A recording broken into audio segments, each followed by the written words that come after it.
Hey, what's up guys, it's Average at Best here. Welcome back to the channel. As always, my name is Josh, and in today's video, I'm going to be giving you guys just a little bit of a tutorial on angles work in two-handed bowling. So, in my previous video, I talked about more of just the beginner basics, so basically like your steps and your hand position, your arm position and stuff like that.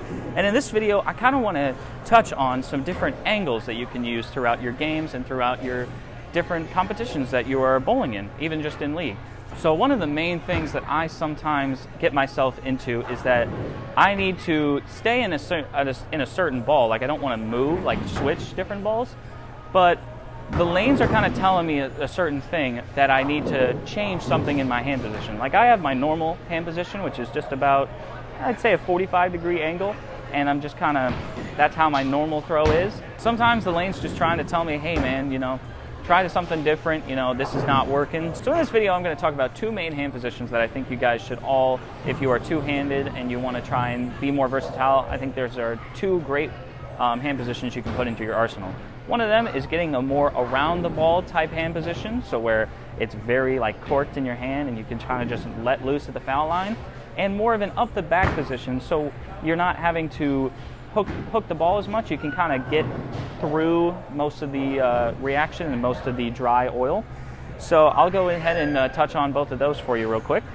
So with my regular hand position, I usually am about 45 degrees. I'm usually around normal right here, and this allows me to just kind of do average, I would say, ball hook potential. It doesn't hook too much, but it also can really come off the back end if I need to. So this first hand position, talking about getting around the ball more, this is really used for if the pattern is a kind of a longer pattern and you really are trying to get the ball to snap off the end of the pattern. Maybe you're throwing it and it's really like lagging behind. It's not hooking up as much as you need it to. Another thing it is useful for is if you are trying to get very far left and you're trying to basically play the gutter. You are really wanting to get around the ball so that way it can come back from that extreme angle that you're trying to play.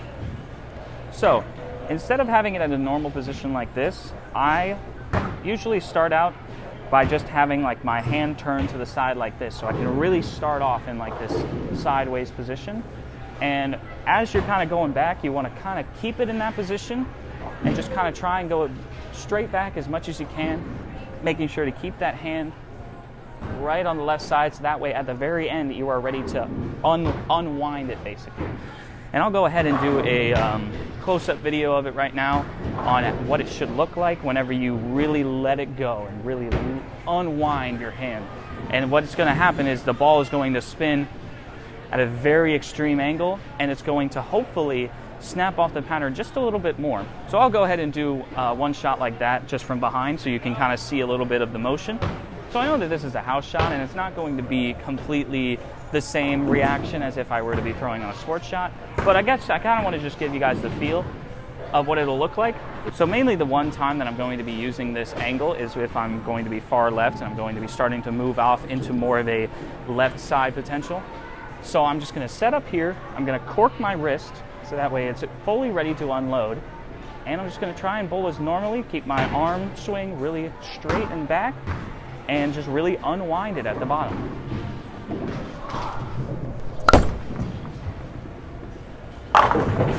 And like I said, it's a house shot, so it's not going to be that much of a, it's not going to show as much of a potential that it has. But if you guys ever bowl on sports shot, you will be able to see at the very end of the pattern, if it's a longer pattern, your ball will start to really snap off the end of the pattern. And if you're, trying to play left on a pattern, you really will start to see it being able to turn the corner and to be able to get back from such an extreme angle that you're playing. So that's about it for that angle. The second angle that I'm going to talk to you guys about is more of an up the back type angle. Now, this is going to feel a little bit weird to some of you guys. Some of you probably, I don't know if any of you have tried to really flatten out your wrist, but it is a bit difficult at first, because it's really kind of going against everything you've known, where you're trying to hook the ball. This one is just kind of basically trying to go more end over end, not completely end over end, but just putting about 15% of your total hook potential on the ball, just to make it so that it doesn't jump off the pattern, it doesn't hook too much.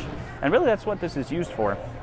I would say that this up the back kind of approach is used for more of shorter patterns where you don't want to quite go into urethane yet, and you kind of want to just kind of go up the back of it, and it'll make it so that you don't have to hook as much. And then another reason you would use this hand position is if you are playing on a very difficult oil pattern where, like, you know, the breakdown is really getting to you. You want to just kind of keep your angles in front of you and try not to have such a extreme hook, because sometimes that can lead to a lot of inconsistencies, it lead to a lot of bad splits, and really the up the back angle will allow you to just kind of be able to throw it straight and have more of a controlled hook into the pocket instead of a, you know, wild angle. So there really are just different situations where each angle has its own versatility and usability. So I'm going to go ahead and put in a video right now of just a more up close video of how the backup angle works. You just kind of have more of a flat hand approach, and you're just trying to basically let the ball roll off your fingers, and so that way you don't have as much hook potential. So I'll go ahead and throw a quick shot for you guys so you can see it from the back and see it from more of a backwards angle. Now we're just going to set up just as normal as we did for the first shot, but I like to play this angle a little bit farther to the right because obviously it's not going to hook that much, but it really will depend on the pattern. So I'm going to start off, obviously this is my regular position, so I'm going to really flatten it out, and I'm going to make sure to keep my arm swing straight again and just try as best as I can to have a really fluid motion.